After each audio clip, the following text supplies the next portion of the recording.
آیا ای تاجیکستان بهتر از جان بسازم دشمنت بر خاک یکسان نگهبانت منم از صبح تا شام بمان آسوده ای ملکی دلیران وطن در مرز تو من پاسبانم تو را حافظ به نرخی جسم و جانم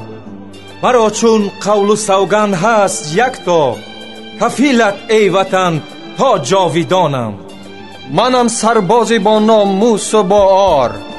نهان دارم هزاران سیر و اسرار وطن فخرت به سربازی دلیرش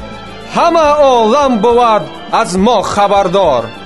اگر عسکریم و اگر افسریم نگهبان امنی وطن مادریم به حفظ وطن جان نثاریم ما برای وطن جان سپاریم ما به ما تا بود صلح در روزگار سخنهای فردوسی باشد شعار همه تن به تن سر به کشتن دهیم